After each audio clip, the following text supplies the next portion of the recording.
लोग जब क्षेत्र में घूमते हैं तो चोर, गुंडा, दलाल, माफिया सबको लेके घूमते हैं। इनके मुर्गा मांस खा लेते हैं बेचारे महीना में 4 बार। लेकिन बच्चों की पढ़ाने की बात आती तो कहते कि हम बड़ा गरीब होते, कि अमीरी और गरीबी का ये बढ़ते जाएगा, ये सच में बढ़ते जाएगा। इसमें हमको, आपको, सबको जगना होगा। वही तो बड़का मिशन है कि हम शिक्षक को लेके जा रहे हैं। लोग जब क्षेत्र में घूमते हैं तो चोर, गुंडा, दलाल, माफिया सबको लेके घूमते हैं। हमारा साथ रहे वाला लोग शिक्षा से जुड़ल है तो हम ऐसे लोगों को जाते हैं लेकर। गांव गांव में जा रहे हैं। अभी हमारे गुरुदेव माधव सर बता रहे थे कि भाई जब लोग आता है तो कहता है कि भाई पढ़ाइए कि ना, हम बड़ा गरीब होती। तो गार्जियन को भी समझाते हैं कि भाई इतना तू गरीब ना होता, बिमल पान मसाला खा ले लो। अखनी गलत ही, इनके मुर्गा मांस खा लेते हैं बेचारे महीना में 4 बार। लेकिन बच्चों की पढ़ाने की बात आती तो कहते कि हम बड़ा गरीब होती। तो हम सबको जगना होगा, सरकार को जगाना होगा, व्यवस्था को जगाना होगा।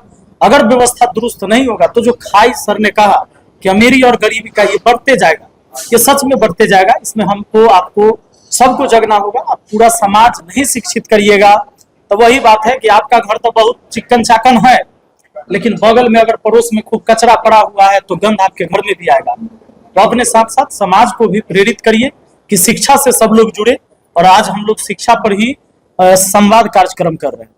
क्षेत्र में भी लगातार आप सक्रिय घूम रहे हैं। उसके अलावा आपके साथ में जो बैठे हुए हैं बच्चे ये भी एक शिक्षक थे और निर्दलीय इन्होंने विधान परिषद का चुनाव जीता। जी। तो क्या ये हम बात करके चल सकते हैं कि आने वाले समय में मैदान के अंदर आपको पूरा समझकर आइए, तब हम तो पहले कह दिए कि जो शिक्षित लोग हैं, शिक्षक हैं, छात्र हैं, ये लोग हमारा पहले आगे नहीं आएंगे तो फिर बाकी समाज के लोग कैसे आएंगे?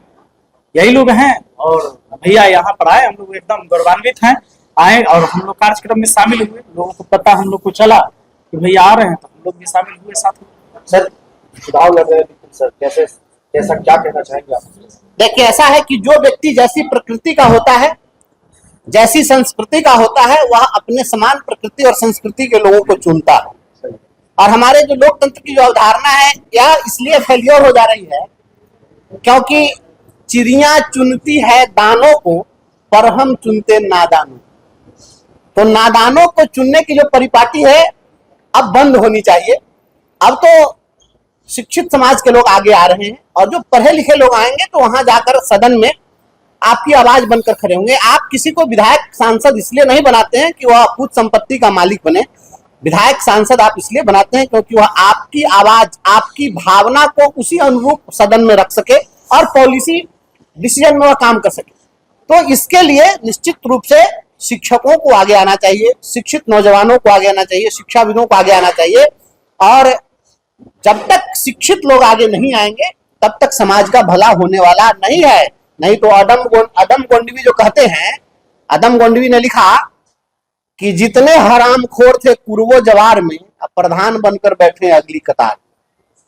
तो इस चीज से बचना पड़ेगा। ऐसे लोगों को चुनिएगा तो गड़बड़ा जाएगा। पढ़े लिखे लोग जब जाएंगे, मैं सदन में पहुंचा, सरकारी स्कूलों में एनसीईआरटी की किताब लागू कराया 6वीं से 8वीं तक। आज तक किसी ने आवाज उठाई इसके लिए? किसी को समझ ही नहीं इस बात को कि उसे एनसीईआरटी किताब को लागू कराने का क्या मतलब था। हम चूंकि शिक्षक थे तो हमने देखा कि गरीब के बच्चे सरकारी स्कूल में पढ़ते हैं और ये इंटर करने के बाद, बीए करने के बाद में जब कोई प्रतिभाशाली गरीब का बच्चा होता है तो वह अभिभावक अपना पेट काट कर, गहना बेचकर, खेत बेचकर, कर्ज लेकर अपने बच्चे को भेजता है मुखर्जी नगर, जाएगा यूपीएससी की तैयारी करेगा। और जब वहां जाता है तो हमारे बिहार का बच्चा जो सरकारी स्कूल में पढ़ा है, बीए पास करने के बाद मुखर्जी नगर जाता है कंपटीशन की तैयारी करने के लिए, तो वहां पर उसको 6ठा की एनसीईआरटी किताब पढ़ने के लिए दी जाती है। इस दर्द को हम महसूस करते हैं ना, इसलिए क्योंकि हम गरीब के बेटा है तो हमको पता था कि यह दर्द यहाँ है। तो गरीब का बेटा बीए पास करने के बाद 6ठा का एनसीईआरटी पढ़ेगा और अमीर का बच्चा 6ठा में एनसीईआरटी पढ़ के जाएगा, तो वह पूरा सिलेबस एनसीईआरटी का पढ़ा होगा, उसकी बराबरी करने में तो फिर उसको 10 साल लगेगा, तब तक तो लोग उसका समय निकल जाएगा। तो हमने कहा कि गरीब का बच्चा भी एनसीईआरटी की किताब पढ़े, इसकी व्यवस्था होनी चाहिए। इसके लिए हमने आवाज उठाई। तो जब पढ़े लिखे लोग जाएंगे तो वास्तव में कहाँ दर्द है उसकी दवा खोजेंगे, और नहीं तो सब लोग दर्द ही देने के लिए आएंगे। और एक बात मैं कहना चाहता हूं, कबीर अगर मध्यकाल में कह रहे थे कि गुरु गोविंद दो खरे काके लागू पाए, बलिहारी गुरु आपनो जिन गोविंद दिए बताए। उन्होंने कहा कि ईश्वर से भी ऊंचा स्थान गुरु का होता है। वह यूं ही उन्होंने नहीं कहा था। उन्होंने जो कहा, मैं समझता हूं कि इसके पीछे भावना यही निहित थी कबीर जैसे लोगों के मन में यही भावना थी कि उन्होंने सोचा कि समाज में एकमात्र शिक्षक ही है जो हर किसी का भला चाहता, हर किसी को आसमान की बुलंदी पर देखना चाहता।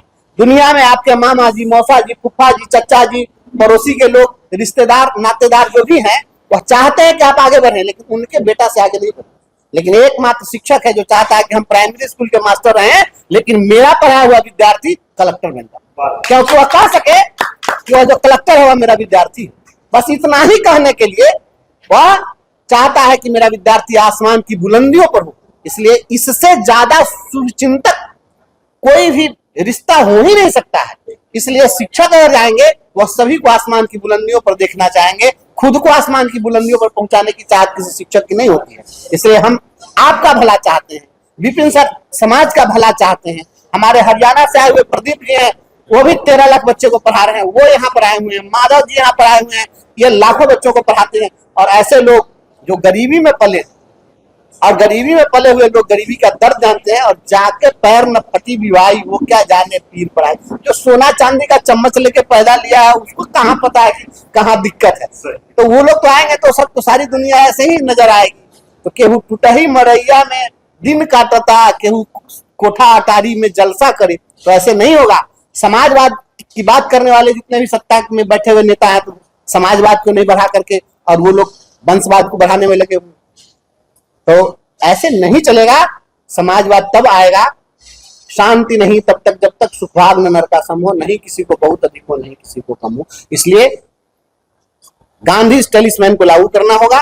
समाज में जो हाशिए पर खड़ा व्यक्ति है, अंतिम पंक्ति में जो अंतिम व्यक्ति खड़ा है, अगर उसके लिए हम कुछ कर सकते हैं तभी हमारे कुछ करने का मतलब है, नहीं तो अपने लिए करने का कोई मतलब नहीं रहता है। इसलिए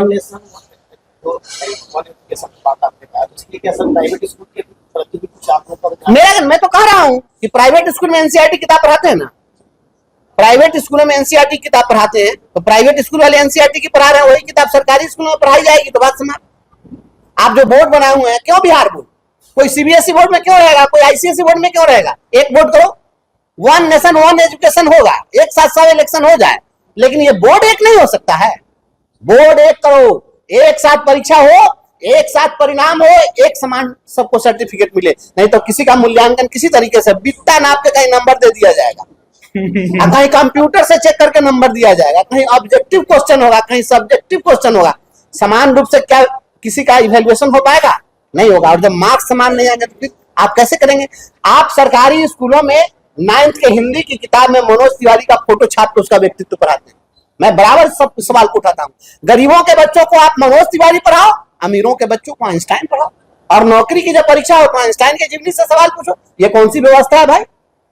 यह कैसी व्यवस्था है? और आप कॉन्स्टिट्यूशन के मानने वाले लोग हैं, कहते हैं हम संविधान का पालन कर रहे हैं। संविधान ने कहा समता का अधिकार, आप विषमता का अधिकार बना दिया आपने। जिसको जैसा मन करे वैसा स्कूल खोले, जिसका जो मन है वो पढ़ावे, जिसको जैसे मन वैसे रहे। यह नहीं चलेगा। इस देश के अंदर में समान नीति, समान शिक्षा नीति लागू करनी होगी। बगल में चाइना को आप कहते हैं कि चाइना इतना डेवलप करेगा, कैसे करेगा? चाइना में जाके प्राइवेट स्कूल खोज के बताइए हमको। चाइना में कोई कर सकता है क्या? चाइना में वहां सभी के लिए समान शिक्षा व्यवस्था है। इस चीज को लागू करना होगा और सभी बच्चों की जवाबदेही सरकार को उठानी पड़ेगी। आप मुफ्त का अनाज मत दीजिए, मुफ्त की शिक्षा दीजिए।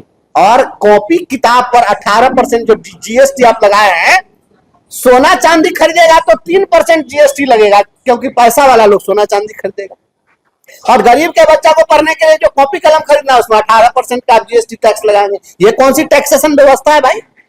ये देश के प्रधानमंत्री जी को सोचना पड़ेगा, इस पर माननीय वित्त मंत्री जी को सोचना पड़ेगा। ये कौन सी आप कर व्यवस्था लागू करके रखे हैं?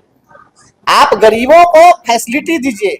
जो लाचार है, बेबस है, समाज में हाशिए पर खड़ा है, उपेक्षित है, वंचित है, लांछित है, शोषित है, पीड़ित है, आप उन लोगों को अधिक से अधिक सहयोग करिए, तभी राम राज्य की परिकल्पना साकार होगी। और नहीं तो इस प्रकार से कुछ भी होने वाला नहीं। ठीक।